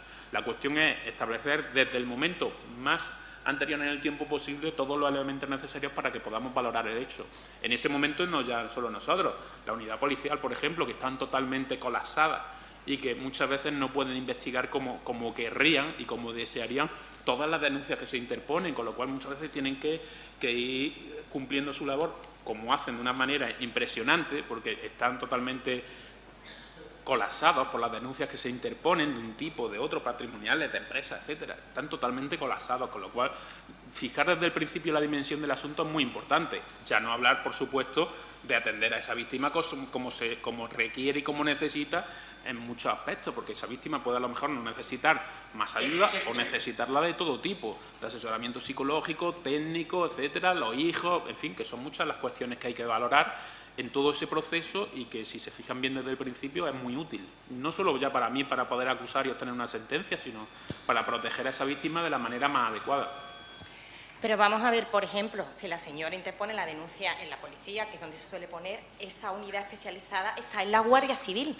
Sí, pero entonces, ¿cómo? Vamos a ver, en ese caso se pone la denuncia, si esta señora ha tenido la suerte que ha ido al psicólogo, lo puede aportar, incluso no solamente el principio de prueba, sino aportar el informe psicológico con la propia denuncia. Bien, puede ser que no lo tenga, pero dar todos los datos. Pero posteriormente, cuando vaya al juzgado, es cuando esa unidad especializada a requerimiento del Ministerio Fiscal es cuando puede intervenir, sí, ¿no? Sí, porque además no hay en todos los sitios. Bien. Es parecido un poco a la unidad de pericia informática, la que analiza el ordenador para hallar lo que se ha borrado eso. Desde aquí va a Sevilla, salvo análisis un poco más elementales. Aquí en Cádiz, en Guardia Civil también se hacen algunos, pero la verdadera pericia informática de abrir el ordenador, de buscar todo, se hace en Sevilla. Esto es una unidad similar. Yo sé, por ejemplo, que en Sevilla hay, que en Granada también hay, entonces ya es cuestión de establecerlo. Hablo de especialistas de una unidad pericial especializada. Esa tasación está en condiciones de hacerla desde un punto de vista privado, creo que cualquier profesional. Bien. Okay. Muchas gracias.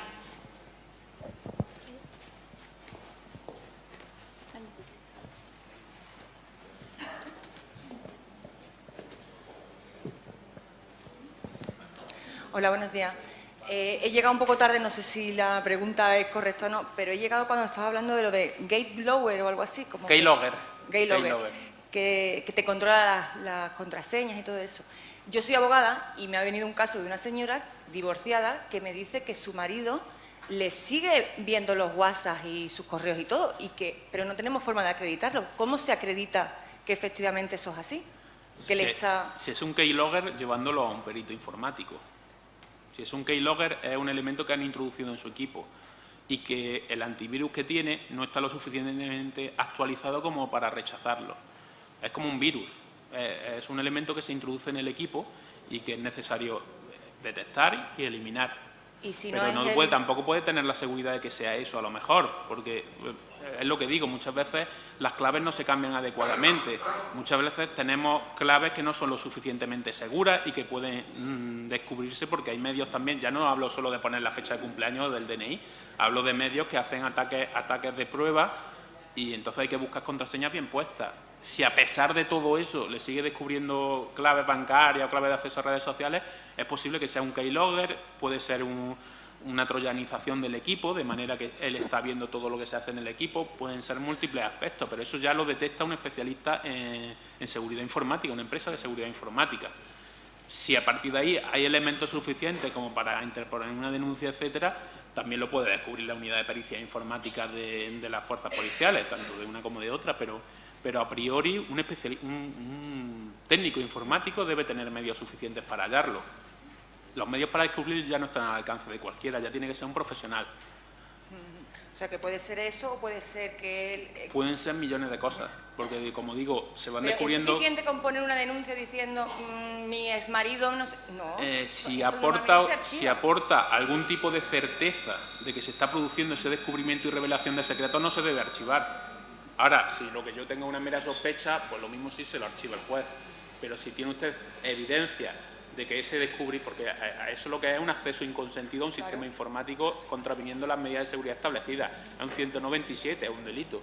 Lleva asociado pena de hasta 3 años de prisión, con lo cual no tienen por qué archivarlo si se aporta algún tipo de indicio, ni siquiera pruebas, de indicios de que se está produciendo eso. Y hay medios, por supuesto que hay medios de averiguarlo, claro. Que es muy bueno, pues a lo mejor no lo encuentran, pero casi seguro que sí. Casi seguro que sí.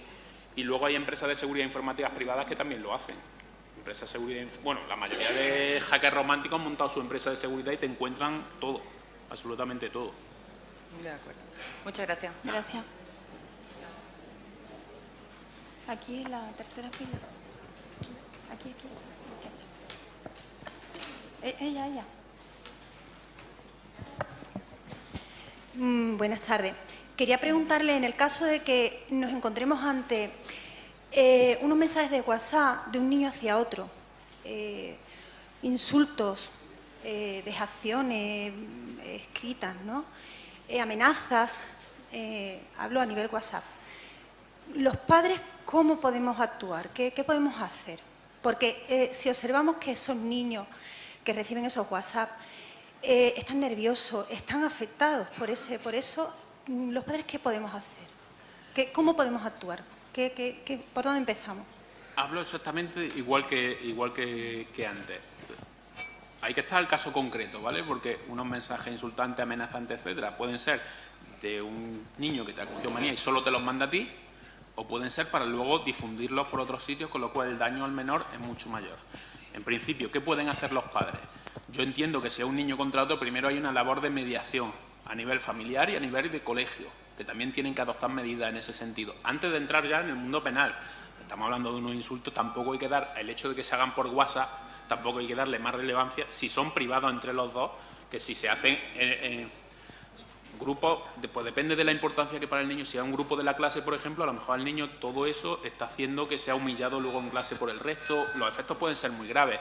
Pero bueno, primero hay una labor de colegio, una labor de mediación, no olvidemos que estamos hablando de menores, y luego hay una función penal también. O sea, el cometido por mayores de 14 años, que no sé si es el caso, o si son más chicos, pues si son más chicos la labor tiene que ser de mediación familiar, de colegio, y luego está, hombre, Fiscalía tiene un servicio de protección de menores, pero es más destinado a menores que están para protegerlos.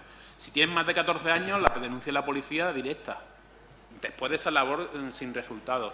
¿Qué pasa? Que muchas veces el que realiza una conducta de ciberbullying o de bullying, de acoso escolar a través de nuevas tecnologías, proviene de un entorno familiar en el que ha visto determinadas cosas o en el que ha sufrido determinadas cosas, con lo cual esa labor de mediación familia a familia muchas veces no da ningún resultado, porque ahí hay un progenitor que está realizando también determinadas conductas que han hecho que el niño adquiera una formación, unos valores que le llevan a hacer también eso. Cuando no, la mediación familiar suele dar resultado y la del colegio. Y luego está la denuncia penal. Si al niño se le causa un daño, ese daño también tiene que ser indemnizado. Y será indemnizado, obviamente, no por un niño de 10 años, sino por los padres de ese niño de 10 años. O sea que los mecanismos son muy variados. Tenemos una protección civil también del derecho al honor, a la intimidad y a la propia imagen, que es un proceso civil muy complicado, pero también puede dar resultado para la obtención de una indemnización o para el establecimiento de una prohibición de comunicación con el menor. En fin, cuando son chicos, los mecanismos se salen un poco de lo que es el derecho penal y ya ahí tienen que intervenir más factores de carácter familiar y escolar, aunque también se puede llevar a otro sitio. En primer lugar, enhorabuena también por la intervención, pero en el mismo sentido que estaba preguntando la compañera, yo vengo del sector de la educación y entonces quería consultarte porque has hablado de la experiencia escolar que tienes, ¿no? De preguntarle a los chavales en el uso de las redes sociales, ¿no? Pero también habrás detectado que hay menores que cometen grooming, que cometen sexting, ¿no? Claro. Y quería saber tu experiencia respecto a ese factor, ¿no? Esos asuntos por ahora cometidos por menores son competencia de la Fiscalía de Menores. Entonces, nosotros respecto a la Fiscalía de Menores, la labor que podemos hacer, yo no adquiero el conocimiento del asunto. Yo lo que hago, en su caso, es una labor de cooperación o asesoramiento, si se quiere llamar así, en lo que es la prueba electrónica. Porque sé de muchos casos, porque llega la denuncia y eso, pero luego lo que es el enjuiciamiento penal del asunto lo lleva a Fiscalía de Menores. ¿Qué pasa? Que me puede llegar a mí y decir, oye, tengo esto que se ha pasado por WhatsApp, ¿cómo hacemos para lograr averiguar quién ha sido, qué ha sido? Y ahí es donde yo actúo, ¿vale? En un asesoramiento. Y cuando el delito lo cometen menores, cuando lo cometen mayores, sí. Independientemente de eso, claro, conozco los casos y conozco cómo se van tramitando. Y en la jurisdicción de menores se tramitan, salvo para lo que es la consecuencia penal, la pena, no hay prisión, libertad vigilada, tutoría, etcétera. El tratamiento penal es el mismo que para mayores. Es decir, si está realizando un acoso, será un acoso. Si está atentando contra la integridad moral, será un ataque contra la integridad moral. Hay muchos problemas jurídicos en esa conducta porque están todavía irresueltos, como digo. Hay muchos debates jurisprudenciales. Si yo yo capto voy a utilizar yo el término, un happy slapping, que es una paliza que grabo por Internet, ¿vale? Y la redistribuyo por toda la clase, vale, están los que han dado la paliza, está el que la ha grabado y cuando la paliza se da con el objeto de grabarla y retransmitirla puede ser cooperador necesario la paliza. Y luego la graba y la redistribuye. ¿Qué está haciendo con esa redistribución? Está humillando, vejando, atentando contra la integridad moral. ¿Qué está haciendo ya el que lo recibe y a su vez lo retransmite? También. Pero, ¿qué problema tenemos? ¿Dónde cortamos? ¿Dónde atribuimos al primer envío el resultado final de todos los envíos que se han producido? Son problemas complicados, ya no hablando de efectos entre autor-víctima, sino de sentencia penal. Son aspectos que hay que considerar en una sentencia plenamente acreditados. Y para yo atribuirle a un señor que todo el colegio haya tenido conocimiento del vídeo, tengo que probar que conocía que eso se iba a producir o al menos admitía o debía admitir la probabilidad de que eso tuviese lugar para hablar de un dolo eventual, ¿no? Entonces son esos problemas penales que ya se cruzan en una sentencia que recoja toda la gravedad de la conducta, ¿vale? Es el caso de la concejal Olvido Hormigos llevado a los menores, con lo cual todos los problemas procesales que nos encontramos en este caso se traducen y se trasladan a cuando lo hacen los menores. A partir de ahí hay una obvia labor. No podemos imputar a todos los menores de un colegio que se han ido pasando el vídeo. Se podrá exigir responsabilidad a los que han grabado, por supuesto, y a los que han pegado la paliza, por supuesto, y a los que lo han distribuido de una forma significativa.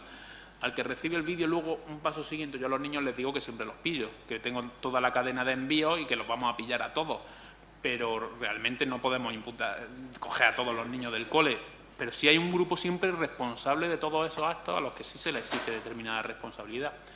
Pero eso, por vía de jurisdicción de menores, normalmente pues termina con una libertad vigilada, sumisión a programas específicos antiviolencia o de esto de respeto por los demás, en fin. Ya las medidas tampoco las trabajo tanto, pero en ese caso acaba siempre con medidas de ese tipo. Y también se utilizan los métodos de conciliación en el colegio, que lo hay, y en la familia. A veces en el colegio se adoptan medidas casi más duras de las que luego se adoptan desde el punto de vista penal, porque se producen expulsiones, etcétera, etcétera. Pero eso es lo que se puede hacer. Si entramos en el mundo penal, la conducta es bastante compleja y los problemas están todavía sin resolver. Pero vamos, yo lo tengo muy claro. Todo el que conscientemente reenvía a determinadas personas eso, está humillando a la víctima de eso. Lo está haciendo de forma consciente, la conoce distinto a lo mejor que no conozca a la víctima. Le llega como un vídeo que puede estar grabado en Cádiz o puede estar grabado en Ucrania. Ya hasta cierto punto hay un momento en que tenemos que establecer y probar que el chico conocía y que sabía lo que estaba haciendo y que sabía las consecuencias de lo que estaba haciendo. Pero en principio en un ámbito escolar, por ejemplo, yo lo tengo muy claro. Y la intención del autor en este tipo de delitos yo la veo siempre también bastante clara. No sé si he respondido más o menos a la cuestión, pero... Allí. Sí, ya no sé. Hola, buenas.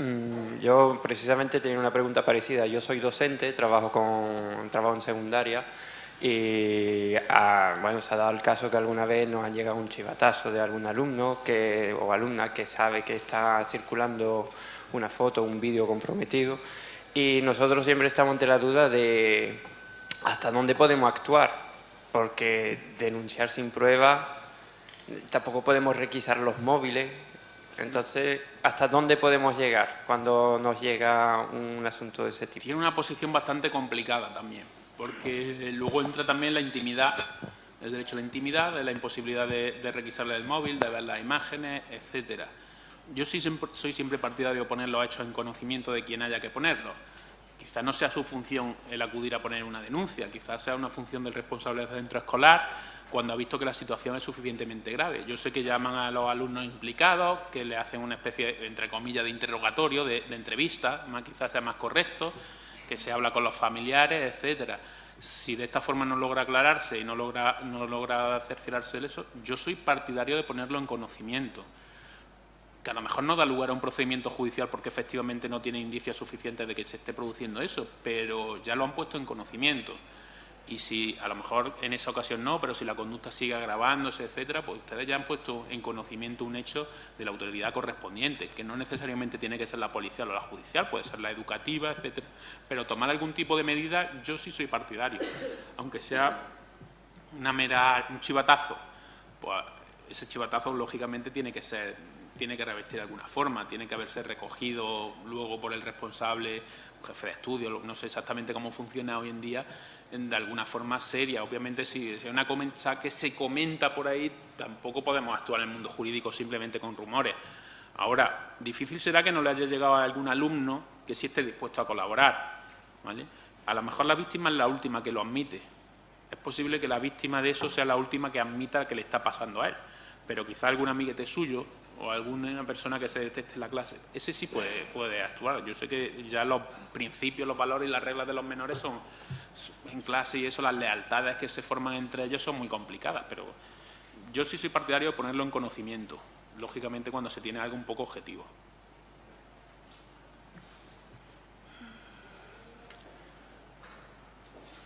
El debate está siendo como cuanto menos cálido.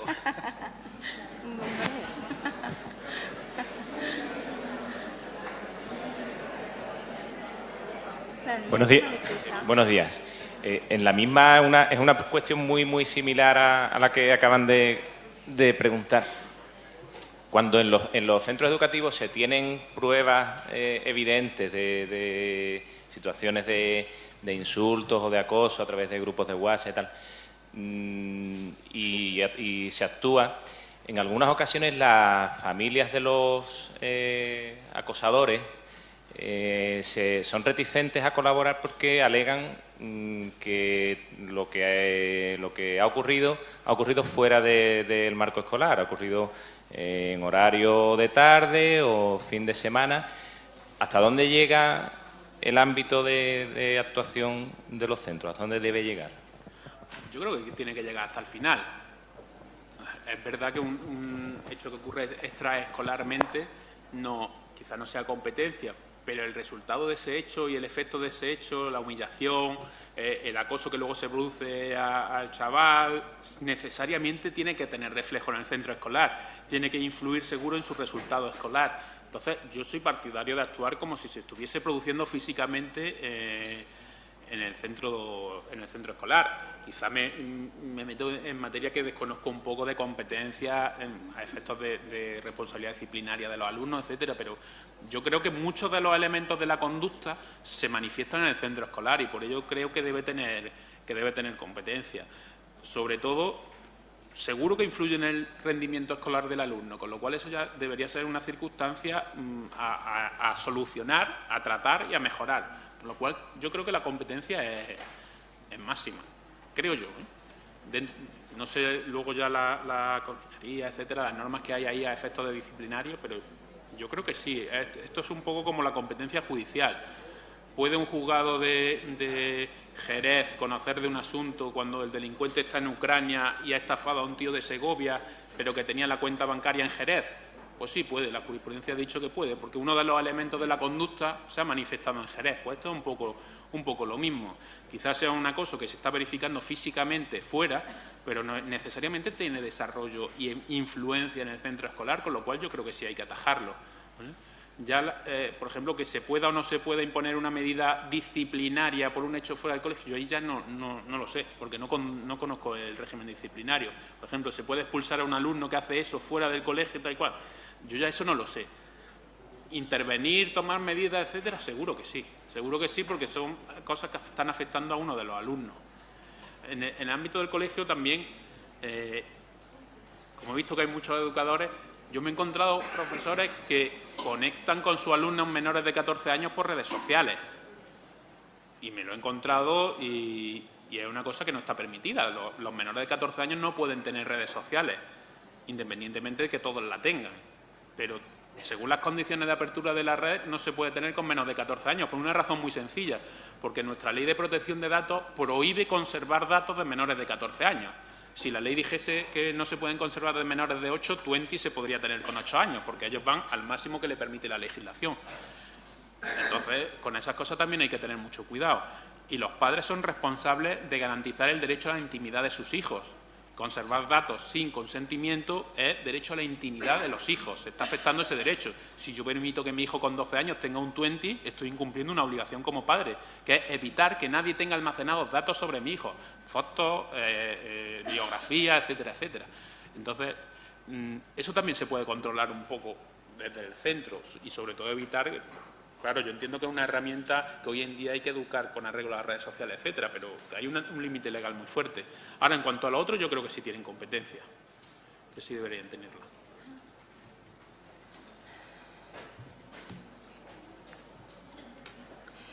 Perdón, una última pregunta, ¿vale? Y pasamos al descanso. No, creo que te lo han puesto por ahí. Perdona, que se lo han puesto. Pues dos preguntas. Sí, respecto a lo que se habló ahora, hay normativa específica en Andalucía de convivencia que establece claramente que los hechos, aunque no sean en el centro, son claramente punibles o, bueno, por lo menos se puede abrir un proceso, ¿no? Yo quería hacer dos preguntas un poco que tienen más bien que ver con el derecho a la protección de datos, ¿no? Y es una, por ejemplo, si los alumnos pueden grabar sin conocimiento del profesorado las clases. Esa es una cuestión, además, sobre todo si además pueden ser adultos, si son adultos los alumnos, tiene que ver eso en algún caso. Y la otra también es si el control mediante medios digitales del profesorado se puede ejercer en un centro. Bueno, son preguntas un poco tangenciales con lo que estamos hablando. Pero... No entiendo del todo la última. Sí, la última es que parece que hay medios para el control digital de la presencia o ausencia en el trabajo, es decir, la entrada y salida. ¿Podría eso chocar contra la intimidad o contra algún derecho? Bueno, toca usted dos aspectos que han dado lugar a jurisprudencia del Tribunal Constitucional muy abundante, pero que están hoy en día bastante claros, aunque siempre hay pronunciamientos que difieren, ¿no? Respecto a la primera cuestión, uno puede grabar algo en lo que participe. desde un punto de vista penal, ¿vale? O de utilización incluso de esa grabación en un determinado procedimiento.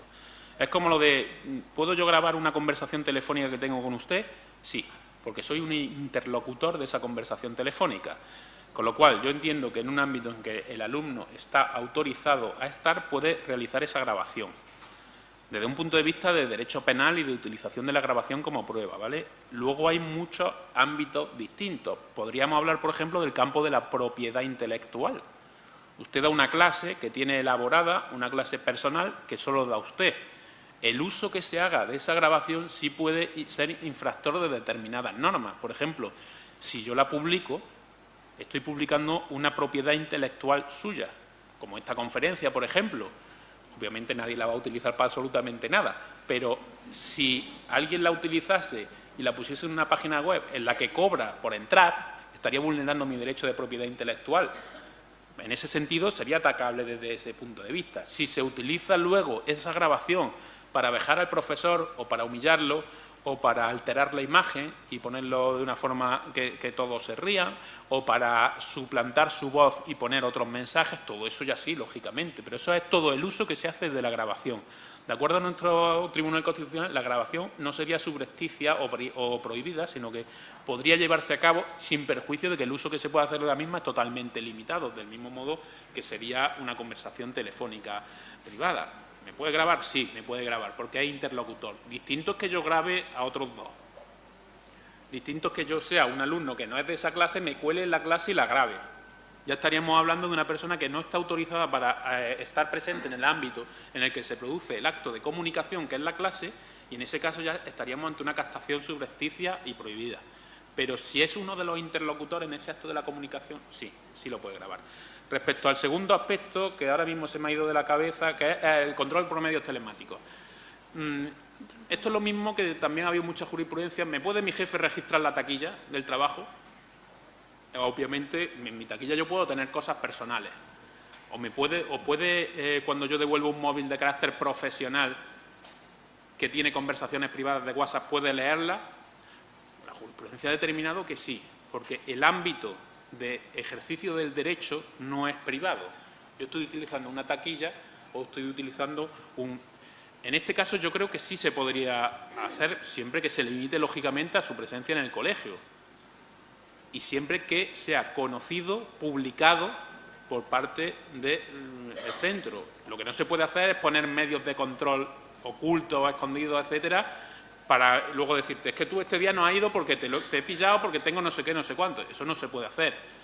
Pero en ese ámbito que yo conozco de injerencia en la intimidad relacionada con el mundo laboral, la jurisprudencia ha sido extensiva hasta ese punto. ¿El ordenador del trabajo puede ser luego examinado para ver si yo lo utilizo para ver vídeos guarros? Sí. Es mi ordenador del trabajo. Si yo tengo vídeos guarros, se puede entrenar mi jefe. Lógicamente, no sé exactamente qué sistema se puede utilizar para eso, no sé si estamos hablando de algún tipo de ficha electrónica, no conozco mucho el tema, pero en principio la jurisprudencia va en ese sentido, de diferenciar muy bien el ámbito en el que yo ejerzo un determinado derecho, y siempre hay que atender a criterios de legalidad y de proporcionalidad. Para yo averiguar si el docente va o no, o cuándo va o no al centro, no puedo hacer una injerencia en sus derechos superior a la que podría hacer para controlarlo por otro medio. Es decir, si yo puedo poner una tarjeta para fichar, no le puedo obligar a llevar un dispositivo electrónico que se active al entrar en el centro, porque hay otro medio menos lesivo para el derecho que permite el mismo control que se está llevando a cabo con el otro mecanismo. Pero ya le digo que no es un tema que yo controle demasiado, porque no me imagino qué mecanismo puede ser para controlar. Para entrar. Huella digital. Sí, ¿por qué no se va a poder? Eso es como una tarjeta troquelada con los datos personales. Yo entiendo que sí se podría hacer. Además, de esas huellas no van a extraer ningún tipo de datos. Distinto sería que la información que luego va asociada a esa huella fuese vendida, transmitida o utilizada para un fin distinto que al control de asistencia, porque a eso ya no se le ha comunicado a usted y no tiene usted control del uso de su derecho. Bueno, pues muchas gracias nuevamente, Rafael. Y nos vemos después del descanso a las... ¿Qué hora es? A las 12, a las 12:30. que viene la fiscal delegada de Violencia de Género y un inspector de la Policía Nacional. Gracias.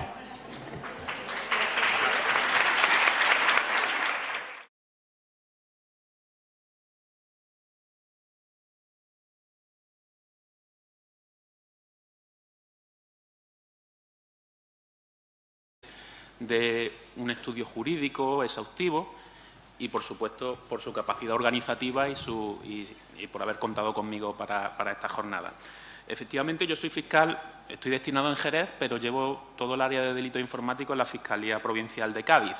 Entiendo también Jerez, Algeciras, Ceuta. E intento, en la medida de lo posible, coordinar y unificar todos los criterios de actuación de Fiscalía con arreglo al criterio de especialización, una cada vez mayor especialización en el tratamiento de todos los delitos informáticos, no solo los que aquí nos traen hoy, sino cualquier tipo de delito informático, ya sea de naturaleza patrimonial o de naturaleza personal. En resumen, un poco el friki de la Fiscalía, el que lleva una serie de asuntos que cuando llegan se cogen y se intentan consultar a alguien que tenga un conocimiento más especializado. El friki de la Fiscalía, sin ninguna duda. Yo siempre que doy algún tipo de charla, lo primero que hago es informarme de qué clase de auditorio o qué formación o profesión tiene el auditorio que voy a tener, porque el contenido de mi charla es muy variable y muchas veces empieza con una intención y sobre la marcha, en base a intervenciones y a preguntas, se va totalmente por otro lado. Entiendo que se trata de un grupo profesional que interviene sobre todo en la fase previa a lo que es el procedimiento judicial, aunque también sé que hay profesionales que intervienen en fase policial, judicial, posterior, incluso de tratamiento, posterior al proceso judicial, pero como punto de partida cualquier intervención, cualquier aportación, cualquier pregunta será muy bien recibida y a lo mejor terminamos hablando de algo totalmente distinto a lo que yo tenía previsto, pero siempre que sea en utilidad, dentro de mis posibilidades y en utilidad de...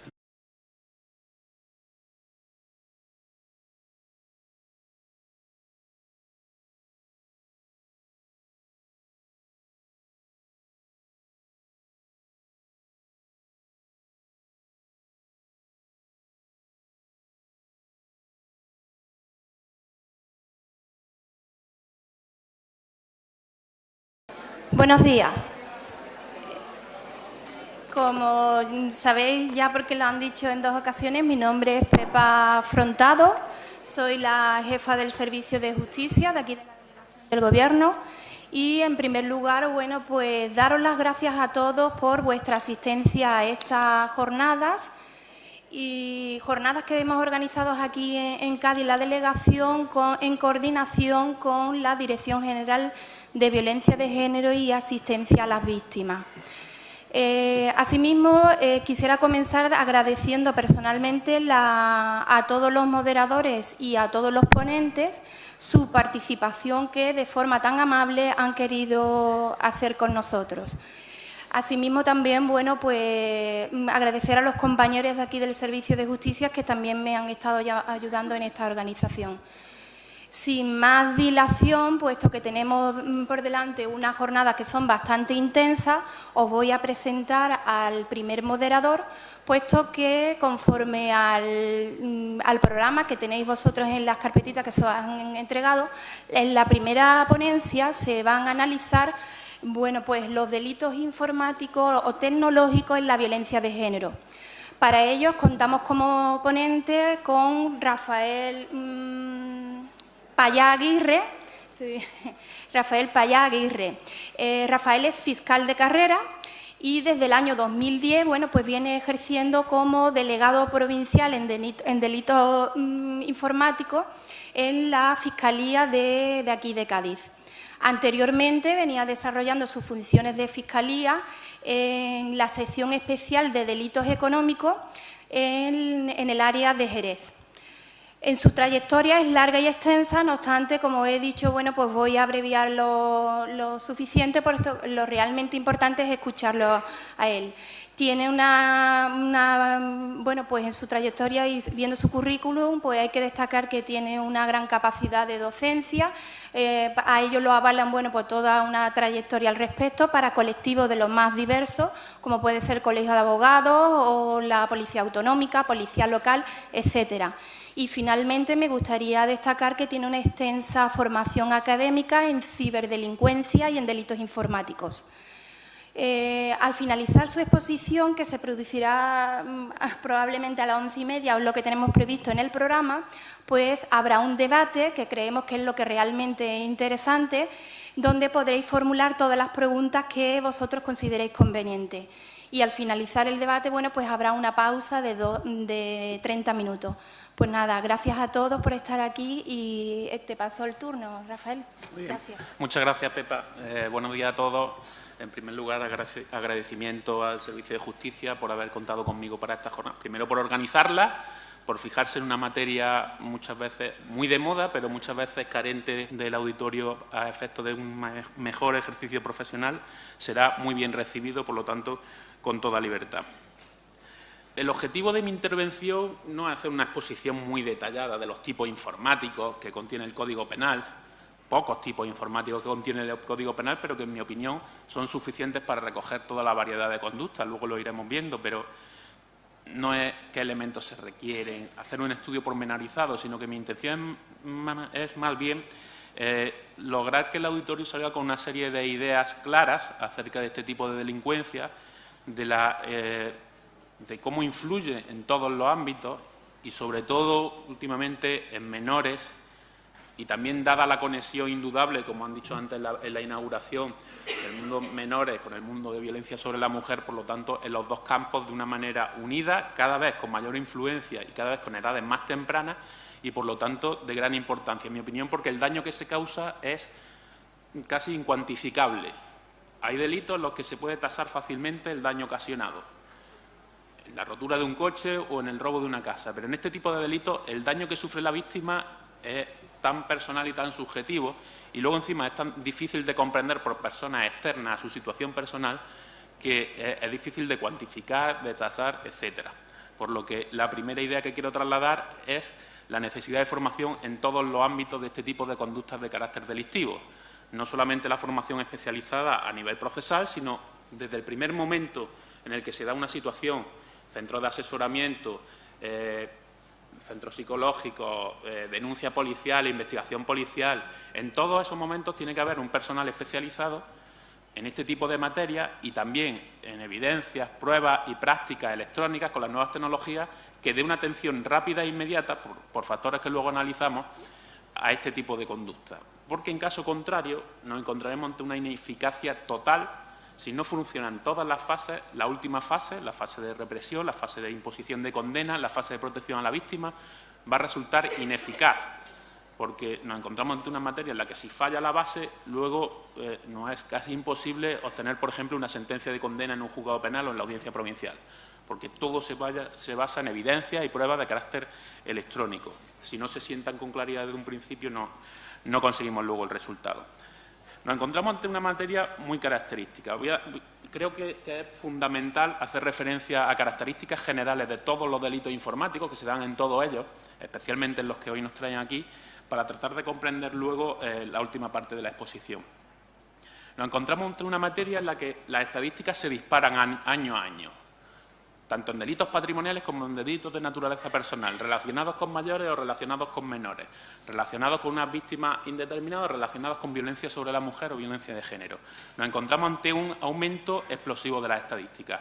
A nuestro nivel, el mayor problema que encontramos, y se recoge en la memoria año a año, es la dificultad de trasladar la entidad del problema jurídico y penal que tenemos.